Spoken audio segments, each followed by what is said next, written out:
اللہ خامنائی کو جو قتل کیا گیا ہے امریکہ دوارا اور اسرائیل دوارا دونوں نے مل کر، یہ کسی ایک عام انسان کا قتل نہیں ہے، اور یہ مجمع اور یہ احساسات اس بات کے ثبوت ہیں کہ اس کے اندر وہ باتیں تھیں جس کی وجہ سے لوگوں کے دلوں میں اثر ہے۔ حکومتیں مطالبہ کریں گے کہ اب تو آشکار ہو چکا ہے کہ ڈونلڈ ٹرمپ ہوں یہ بھی ظالم ہیں، نیتن یاہو ہوں یہ بھی ظالم ہیں، یہ حکومتیں ظالم ہیں۔ ہم بہرحال اس دیش میں زندگی گزارتے ہیں جہاں امن رہا ہے، جہاں بھائی چارہ رہا ہے۔ اس امن و بھائی چارے کا تقاضا یہ ہوتا ہے کہ ظالم کے خلاف آواز اٹھائی جائے، ظالم کے خلاف رہا جائے، مظلوم کا ساتھ دیا جائے۔ بڑا امام مالک کے باہر جیسا کہ آپ لوگوں کا غم اور غصہ دونوں دیکھا۔ اب ہم بات کریں گے سر، اپنا اس میں گرامی نام اپنا بول دیں۔ ہمارا حسنین باقری۔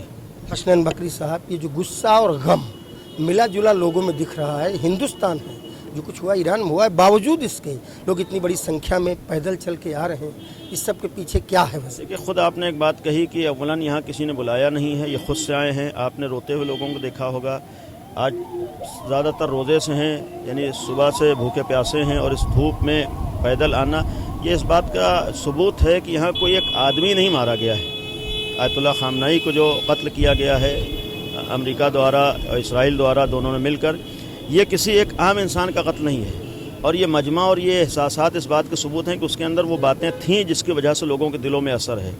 آپ نے پیڈیا میں کتنی ان کے خلاف آوازیں دیکھی ہوں گی، ان کے خلاف پروپیگنڈے دیکھے ہوں گے۔ اس پروپیگنڈے اور مخالفتوں کے باوجود اتنا بڑا مجمع ان کی اگر یاد میں جمع ہوا ہے تو یہ اس بات کی دلیل ہے کہ جب آدمی اچھا ہوتا ہے، اچھے کام کرتا ہے، جب ظلم کے خلاف کھڑا ہوتا ہے، مظلومین کے لیے سہارا بنتا ہے، تو اس کا اثر دلوں میں ہوتا ہے۔ آج پروپیگنڈے بہت سے کیے گئے، لیکن آیت اللہ خامنائی کو دنیا نے پہچاننے نہیں دیا ہے، اور آج بھی ضرورت ہے کہ ایسے لوگوں کو لوگ پہچانیں۔ اس شخص نے پوری زندگی، تقریباً 85-86 سال کی ایج تھی، پوری زندگی سماج کے لیے، مانوتا کے لیے، انسانیت کے لیے گزاری ہے۔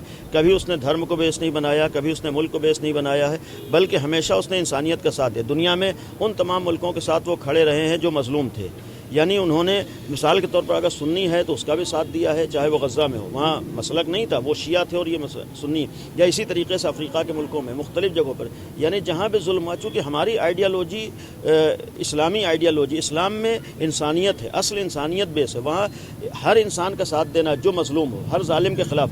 امریکہ کا اصل مسئلہ یہ تھا کہ امریکہ چاہتا ہے کہ ہر آدمی ہمارے آگے سر جھکا دے، جیسے آج دنیا والے کر رہے ہیں، ڈونلڈ ٹرمپ ہوں یا نیتن یاہو ہیں۔ میں اپنا سوال بھی اسی میں ڈال دوں، آپ اسی دشا میں بول رہے ہیں۔ 36 سال تک ایک ملک پر جنہوں نے شاشن کیا، دشا دی، ڈھیر ساری چیزیں ایران کو حاصل ہوئیں ان کے دوران، پھر آپ کو کیا لگتا ہے کہ اصل مسئلہ وہ کیا تھا ایران اور امریکہ کے بیچ، یا ایران اور اسرائیل کے بیچ میں، جس کی وجہ سے استھتیاں ایسی؟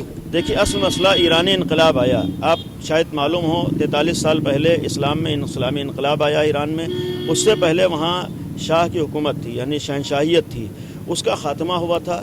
شہنشاہیت کا مطلب جیسے آج بعض اسلامی ملکوں میں آپ دیکھ رہے ہیں کہ یعنی شاسن ہے، وہ جیسے چاہتا ہے ظلم کرتا ہے، جیسے چاہتا ہے ناانصافی کرتا ہے، ہر آدمی کو غلام بنا کر رکھنا چاہتا ہے۔ پبلک کھڑی بھی اس کا خاتمہ ہوا تھا۔ امام خمینی رحمۃ اللہ علیہ نے، آپ نے ان کا نام سنا ہوگا، خمینی صاحب جو انقلاب لے کر آئے تھے۔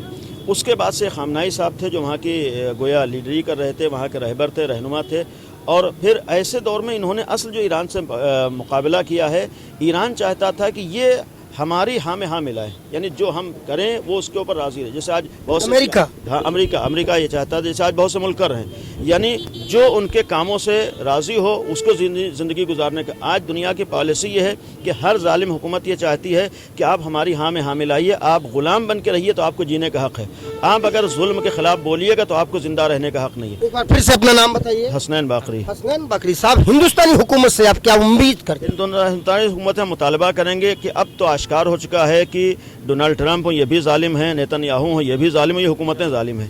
ہم بہرحال اس دیش میں زندگی گزارتے ہیں جہاں امن رہا ہے، جہاں بھائی چارہ رہا ہے۔ اس امن و بھائی چارے کا تقاضا یہ ہوتا ہے کہ ظالم کے خلاف آواز اٹھائی جائے، ظالم کے خلاف رہا جائے، مظلوم کا ساتھ دیا جائے۔